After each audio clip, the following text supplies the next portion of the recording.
அன்னைக்கு காலையில ஒரு 6 மணி இருக்கும். கோழி கொக்கரக்கூன்னு கூவிச்சா, நானும் சட்டு புட்டுன்னு எழும்பி வேலைக்கு போறதுக்காக வேண்டி கார்ல என் பயணத்தை ஆரம்பிச்சேன். அப்புறம் 401ல போயிட்டு இருக்கும்போது எதிர்பாராததை எதிர்பாருங்கள் அப்படிங்கிற மாதிரி ஒரு கல்லு வந்து என் விண்ட்ஷீல்ட்ல விழுந்துருச்சு.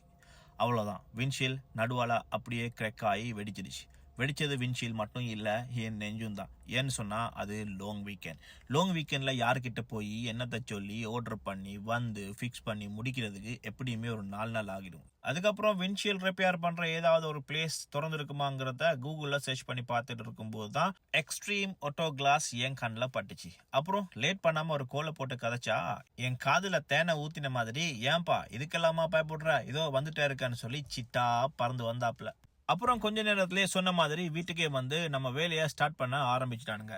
அந்த பக்கம் பார்த்தா சுரேஷ் கிளாஸை கலட்டுறான், இந்த பக்கம் பார்த்தா ரமேஷ் புது கிளாஸை துடைக்கிறான். ஒரே டீம் வேக்கு தான் போங்க. அப்புறம் எக்ஸ்ட்ரீம் ஆட்டோ கிளாஸ்ல இருக்கிற எல்லாருமே சர்டிஃபைட் டெக்னீஷியன் அப்படிங்கிறதுனால இந்த சென்சர் கொலாபரேஷனை பத்தி கவலைப்படவே தேவையில்ல.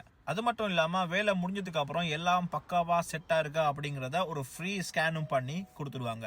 ஸோ இந்த வீடியோ இது வரைக்கும் பார்த்துக்கொண்டு இருக்கிறீங்கன்னு சொன்னா இது உங்களுக்கான போனஸ் பாயிண்ட். விண்ட்ஷீல்ட் கிராக் யாருக்கும் நடக்கக்கூடாது. அப்படி நடந்துருச்சுன்னு சொன்னா அது எந்த வாகனமா இருந்தாலும் பிரச்சனை இல்லை, ஜிடிஏல நீங்க எங்க இருந்தாலும் பிரச்சனை இல்லை, எக்ஸ்ட்ரீம் ஆட்டோ கிளாஸுக்கு கால் பண்ணி சேம் டேல பெஸ்டான பிரைஸ்ல வேலையை முடிச்சிருங்க. அதோட என்னோட பேரை சொல்லி கொஞ்சமா டிஸ்கவுண்ட்டும் லைஃப் டைம் வாரண்டியையும் எடுத்துக்கொள்ள மறக்காதீங்க.